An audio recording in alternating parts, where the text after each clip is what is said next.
নির্বাচন নিয়ে সন্ত্রাস করলে সমুচিত জবাব দেওয়া হবে বলে জানিয়েছেন জামাতের আমির ডাক্তার শফিকুর রহমান। শেরপুরে নির্বাচনী সমাবেশে তিনি বলেন, প্রশাসন যদি সন্ত্রাসীদের বিরুদ্ধে ব্যবস্থা না নেয় তাহলে জনগণই তার জবাব দিতে বাধ্য হবে। শফিকুর রহমান বলেন, জামাতের ধৈর্যের পরীক্ষা নিতে আসবেন না, মায়েদের গায়ে হাত দিলে কাউকে ছাড় দেয়া হবে না। বিস্তারিত জানাচ্ছেন ইয়াসিন রানা।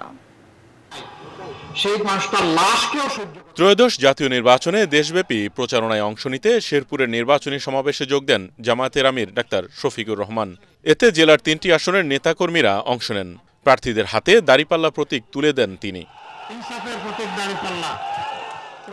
সমাবেশে শফিকুর রহমান বলেন, জামাত বাংলাদেশের সবচেয়ে মজলুম সংগঠন।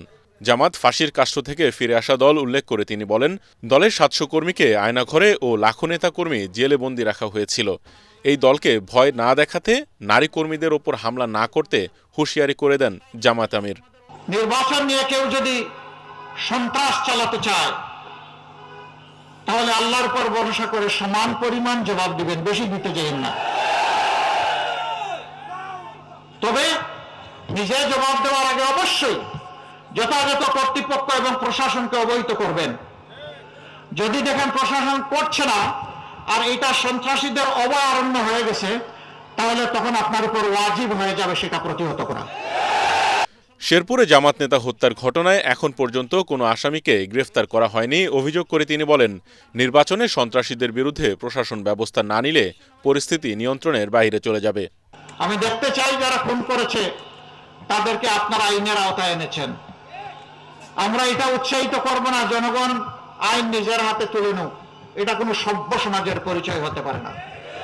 আমরা সভ্য, আমরা অভদ্র নই, কিন্তু আমরা দুর্বল এবং কাপুরুষ নই, এটা মনে রাখবেন। বিভিন্ন জায়গায় নারী কর্মীদের ওপর হামলার ঘটনায় নিন্দা জানান জামাতের আমির। বলেন, যারা এই কাজ করে তারা কলঙ্কিত, অভিশপ্ত। আমাদের ধৈর্যের পরীক্ষা নেওয়ার কোনো দরকার নাই। যেই দলের নেতারা হাসি মুখে ফাঁসির তক্তার উপর দাঁড়াতে পারে আল্লাহু আকবার বলে, এই দলের ধৈর্যের পরীক্ষা নিতে আসবেন না। আমরা আপনাদেরকে অনুনয় বিনয় করে বলছি, তার সাথে সাবধান করে দিচ্ছি। মায়ের গায়ে হাত উঠলে বাংলাদেশ বিস্ফোরিত হবে। মায়ের সন্তানেরা গালে হাত দিয়ে বসে থাকবে না। যুবকদের উদ্দেশ্যে শফিকুর রহমান বলেন, বেকার ভাতার জন্য জুলাই আন্দোলন হয়নি, যুবকদের হাতে গোটা বাংলাদেশই তুলে দিতে চায় জামাত। বেকার ভাতা দিয়ে আমরা আমাদের যুব সমাজকে অপমান করতে চাই না। এর আগে শেরপুরে প্রতিপক্ষের হামলায় নিহত জিনাইগাতি উপজেলা জামায়াতের সেক্রেটারি মাওলানা রেজাউল করিমের কবর জিয়ারত করেন ডাক্তার শফিকুর রহমান। ইয়াসিন রানা, এটিএন বাংলা।